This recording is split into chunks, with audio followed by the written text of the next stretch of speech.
जरा सोचिए, हमारी किडनियां हर रोज लगभग 40 बार हमारे पूरे खून को साफ करती हैं। जी हाँ, 40 बार।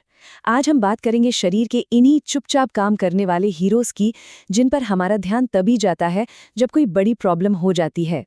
तो चलिए 1 मिनट रुककर ये सोचते हैं कि क्या हमारी रोजमर्रा की आदतें, मतलब वो छोटी छोटी चीजें जो हम जाने अनजाने में करते हैं, कहीं धीरे धीरे हमारी किडनी को नुकसान तो नहीं पहुंचा रही हैं।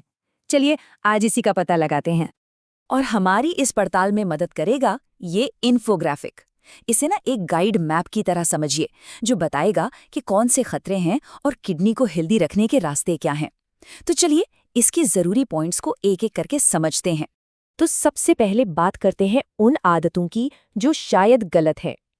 ये इन्फोग्राफिक 3 ऐसी बड़ी वजह बताता है जिनकी वजह से हमारी किडनी पर, कह सकते हैं कि फालतू का प्रेशर पड़ता है। तो पहला विलेन है एक ऐसी चीज जिस पे हम में से कई लोग डिपेंड करते हैं, दवाइयाँ। इस इन्फोग्राफिक के हिसाब से ब्लड प्रेशर, शुगर और दर्द के लिए लंबे समय तक दवाएं लेना ये एक दोधारी तलवार की तरह है। मतलब एक तरफ तो ये बीमारी को कंट्रोल करती हैं, लेकिन दूसरी तरफ हमारी किडनी को इन्हें प्रोसेस करने के लिए ओवरटाइम करना पड़ता है। अब दूसरा पॉइंट काफी इंटरेस्टिंग है और शायद थोड़ा अजीब भी लगे। ये कहता है शरीर के सिग्नल्स को दबाना। देखिए, इस गाइड के मुताबिक बुखार, उल्टी या दस्त ये सिर्फ बीमारियां नहीं हैं, बल्कि ये तो शरीर का खुद को साफ करने का अपना तरीका है। तो जब हम इन्हें दवा से रोकते हैं तो एक तरह से हम बॉडी के नेचुरल क्लीनिंग प्रोसेस में दखल दे रहे होते हैं।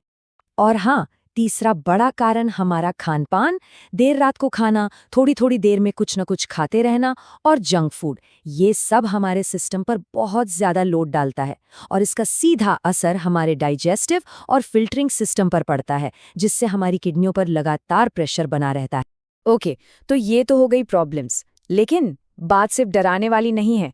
अच्छी बात यह है कि ये इन्फोग्राफिक हमें रास्ता भी दिखाता है। तो सवाल ये उठता है कि आखिर वो नेचुरल तरीके हैं क्या? तो चलिए अब आते हैं इसके सोल्यूशन वाले हिस्से पर। ये गाइड हमारी किडनी की हेल्थ को बेहतर बनाने के लिए 3 नेचुरल तरीके बताता है। आइए अब इन्हीं को थोड़ा डिटेल में समझते हैं। तो ये हैं वो 3 मेन पिलर्स। पहला, बुखार को सही ढंग से मैनेज करना।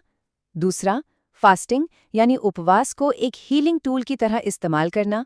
और तीसरा, दिन में सिर्फ 2 बार खाने की आदत डालना।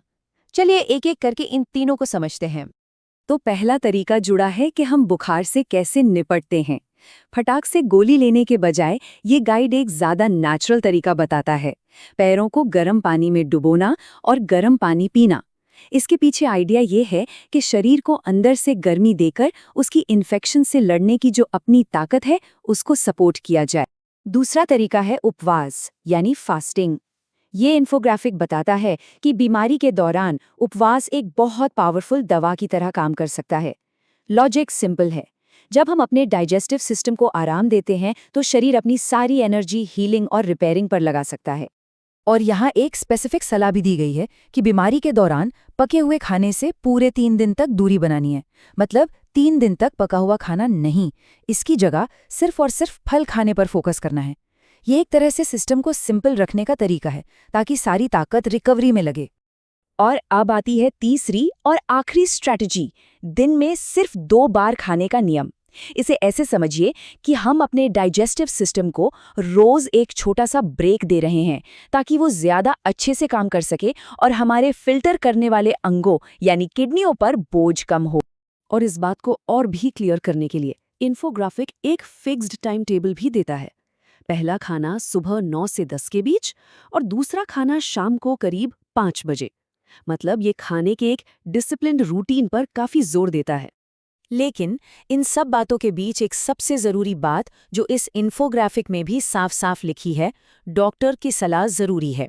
और ये एक बहुत ही इंपॉर्टेंट रिमाइंडर है कि ये सारे सुझाव इंटरेस्टिंग तो हैं, लेकिन किसी भी हेल्थ प्रॉब्लम के लिए या अपनी लाइफस्टाइल में कोई भी बड़ा बदलाव करने से पहले हमेशा एक प्रोफेशनल डॉक्टर की सलाह लेना ही सबसे सही है।